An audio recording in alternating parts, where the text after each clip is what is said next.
Welcome to 7 news Telugu. పెదఆవుటుపల్లిలో brother Joseph Thambi 81వ వర్ధంతి పోస్టర్ ఆవిష్కరణ. కృష్ణా జిల్లా ఉంగుటూరు మండలం పెదఆవుటుపల్లి పుణ్యక్షేత్రంలో బ్రదర్ జోసెఫ్ తంబి 81వ వర్ధంతి మహోత్సవాల గోడపత్రికను గుడి పెద్దలు, సంఘ పెద్దలు మరియు మీడియా మిత్రుల సమక్షంలో ఘనంగా ఆవిష్కరించారు. ఈ సందర్భంగా జనవరి 13, 14, 15వ తేదీల్లో జరగనున్న ఉత్సవాలకు సంబంధించిన ఏర్పాట్లపై ప్రత్యేక సమావేశం నిర్వహించారు. దేశవ్యాప్తంగా తరలిరానున్న ఈ మహోత్సవాలకు కర్ణాటక, కేరళ, చెన్నై, బెంగళూరు వంటి ప్రాంతాలతో పాటు తెలుగు రాష్ట్రాల నలుమూలల నుండి వేలాదిగా భక్తులు తరలిరానున్నారు. అసౌకర్యం కలగకుండా ఏర్పాట్లు పుణ్యక్షేత్రానికి వచ్చే ప్రతి భక్తుడు సంతోషంగా ఎలాంటి ఇబ్బందులు లేకుండా దర్శనం చేసుకునేలా అన్ని శాఖల అధికారులతో సమన్వయం చేసుకుంటున్నట్లు నిర్వాహకులు తెలిపారు. ఈ పోస్టర్ ఆవిష్కరణ కార్యక్రమంలో పుణ్యక్షేత్ర బాధ్యులు, గ్రామ పెద్దలు, వివిధ విభాగాల ప్రతినిధులు పాల్గొన్నారు. రాబోయే 3 రోజుల ఉత్సవాలను విజయవంతం చేయాలని వారు విజ్ఞప్తి చేశారు.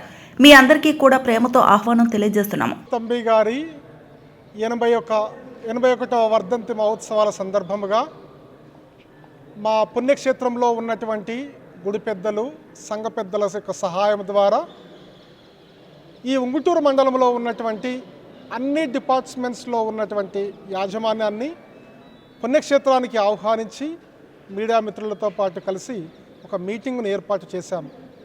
ఎందుకు అంటే ఈ యొక్క మహోత్సవాలు చాలా గొప్పగా జరగాలి, వచ్చే ప్రతి ఒక్క భక్తుడు ఎలాంటి అసౌకర్యం లేకుండా సంతోషముగా తిరిగి ఇంటికి వెళ్ళాలనే ఒక ఉద్దేశంతోనే, మంచి ఉద్దేశంతోనే ఈ యొక్క మీటింగ్ను ఏర్పాటు చేశాము. మీరందరూ కూడా రాబోయే జనవరి 13, 14, 15 తారీఖులలో జరిగే తంబి గారి యొక్క మహోత్సవాలలో మీరందరూ కూడా పాల్గొనవలసిందిగా మిమ్మల్ని ప్రేమపూర్వకముగా ఆహ్వానిస్తూ ఉన్నాము.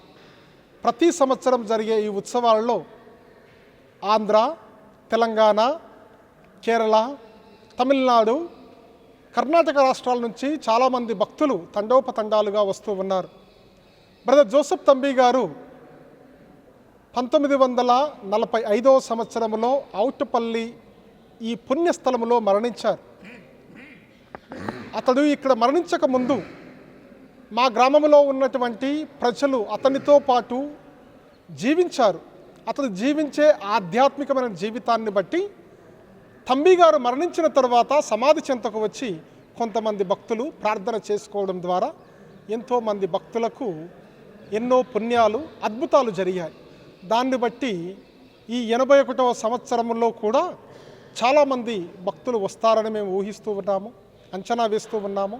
వారందరికీ కూడా ఎలాంటి అసౌకర్యం లేకుండా అన్ని ఏర్పాట్లు కూడా మేము తీసుకుంటూ ఉన్నాము. మీ అందరికీ కూడా ప్రేమతో ఆహ్వానిస్తూ ఉన్నాను.